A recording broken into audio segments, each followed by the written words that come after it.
In Demon Souls, world tendency and character tendency are separate systems that work similar to a morality system, but instead of good and bad, it's white tendency and black tendency.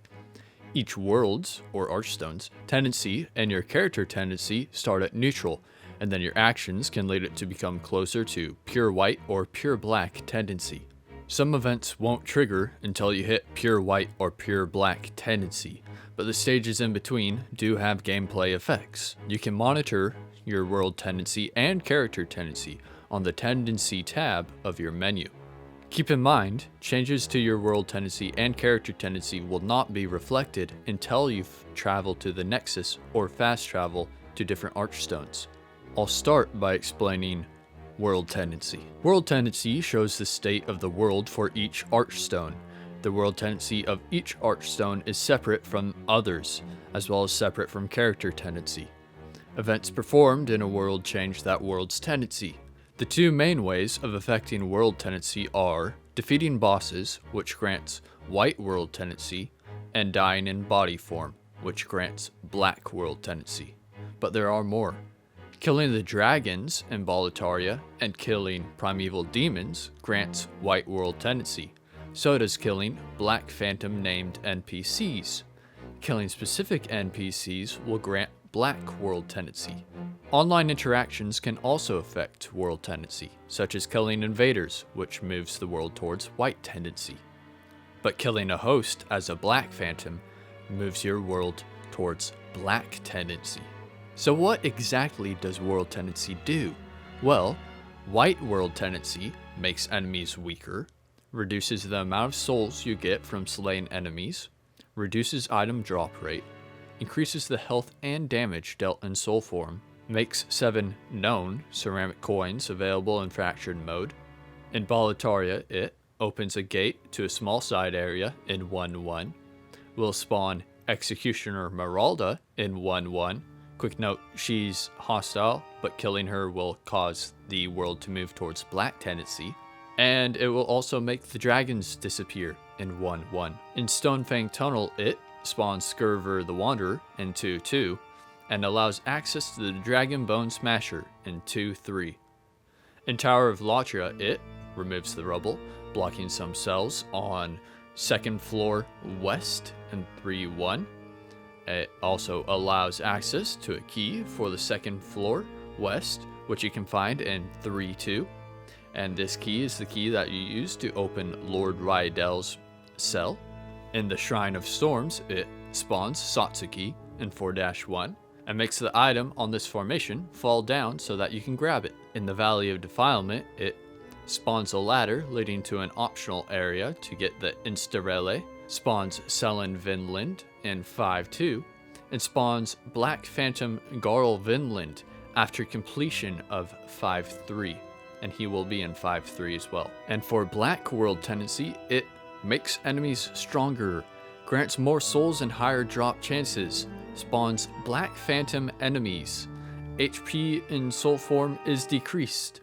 Your attack power as a Black Phantom increases, makes 6 known ceramic coins available in fractured mode. And in Boletaria, it opens up a gate to a side area in 1-1, the same gate as white world tendency. Spawns a primeval demon in 1-3. Quick note on primeval demons, killing one will raise your world tendency towards white quite a bit, enough to set you back to neutral. Keep that in mind when doing black world tendency events. Spawns Black Phantom Meralda in the aforementioned side area of 1-1, and may make Bjorn hostile in 1-4. In Stonefang Tunnel, it spawns a primeval demon in 2-1, spawns Black Phantom Skurver the Wanderer in 2-2. In Tower of Latria, it spawns a primeval demon in 3-2, spawns the Sodden Ring in 3-2, and spawns Black Phantom Lord Rydell in 3-1. In Shrine of Storms, it spawns a primeval demon in 4-2, spawns Black Phantom Satsuki in 4-1. In Valley of Defilement, it spawns a primeval demon in 5-2, and spawns Black Phantom Selen Vinland in 5-2. So then what about character tendency? Just like world tendency, it starts at neutral and can go anywhere from pure black to pure white tendency. Defeating the aforementioned named Black Phantom NPCs and online Black Phantom invaders grants white character tendency. Killing NPCs and killing hosts through online invasions grants black character tendency. So what does character tendency do? Well, in white character tendency, it increases attack in soul form, increases attack in phantom form, grants the allies ring through the monumental, increases demon brant attack power, increases northern regalia attack power. In black character tendency, it decreases HP in soul form, increases attack in black phantom form, spawns Mephistopheles, who can give the foes ring, increases soul brant attack power, increases northern regalia attack power. It's worth mentioning, world and character tendency carry over into the next new game cycle. In other words, they don't reset. Keep this in mind when going into the new game cycles. If you want to control your world tendency and character tendency so as not to miss anything in the game, let me explain my own process. It is generally easier to achieve pure white tendency and then achieve pure black tendency afterwards. Keeping this in mind, I play through each world in soul form to avoid body form deaths that would turn the world tendency black. Since you reclaim body form every time you kill a boss, you would return to the Nexus and then drop from a very high place in the Nexus, since body form deaths in the Nexus don't affect world tendency. After defeating all the bosses of that world, sometimes less, your world tendency should now be pure white. Do what you need to in pure white world tendency, such as getting ceramic coins in fractured mode and completing pure white world tendency events. And then, when you are ready to make the world have pure black world tendency, simply repeatedly die in body form. Remember, defeating a named Black Phantom NPC or a primeval demon will move the world tendency towards white, so I advise to keep that in mind and plan accordingly.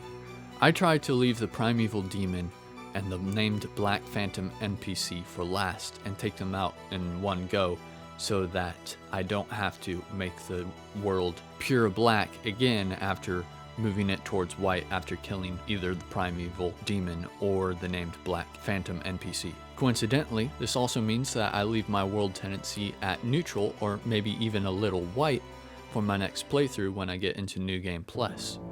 And then this is what I do for character tendency. Again, it's easier to get pure white character tendency and then get pure black than the other way around. So first, I would kill all named Black Phantom NPCs available, so that'd be 5. That should get you pure white character tendency, and then you do your pure white character tendency event, which is basically all you have to do is talk to the monumental and he will give you the ring. And then you kill specific NPCs and get your character tendency to pure black, and then you talk to Mephistopheles and do her quest and then get the foes ring. Or you could do character tendency online, which is a whole lot more fun, which is invading people and letting people invade you. Speaking of, if you are lucky enough to have friends to play with, you can easily control your world tendency at any time. Also character tendency. If you need your world tendency to be pure white, simply have your friend invade you and defeat your Black Phantom friend a few times until it's pure white. Don't forget that you need to return to the Nexus or fast travel to reflect these changes to your world tendency. At the same time, this will also make your character tendency pure white. So if you have an online friend that you can just matchmake with a password, it becomes much easier. If you want pure black character tendency, you simply need to invade your friend and kill your friend who would be a host. This of course works in normal online play as well, although it's not as easy, being that people online usually don't like letting you kill them. If you want to look at the specific numbers or review the information in this video, then look at one of my primary sources that I used for this video, which is the Demon Souls wiki on Fextra Life. link in the description. I found this very helpful. It breaks it all down with the numbers and the percentages. Not everything requires pure white or pure black world tendency, and this will tell you the exact numbers, although since it's kind of hard by looking at things to tell where you are in your tendency, I generally just advise going for pure white and pure black tendency when you're trying to get those events completed. Oh, a small note for those who played the vanilla Demon Souls.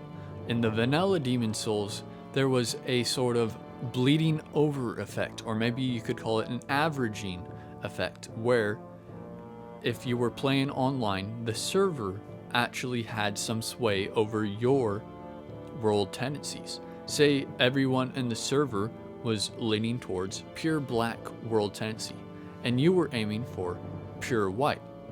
Well, it would sort of average between the two and pull your world tendency towards pure black. And I believe there, your character tendency also had some sway over your world tendency. Now, it doesn't happen in this remaster, but I heard that's what happened in the original Demon Souls. So if you are from the original Demon Souls and are worried about that averaging or bleeding over effect, I don't know if it had a specific name, that doesn't happen in the remaster. Alright, that's all for this video. If you found it helpful, please like and subscribe. If there are patches in the future that change how these things work, I'll try and update it. Look for them in the comments section or in the info of the description of this video. Thank you very much for watching. Again, have a good day.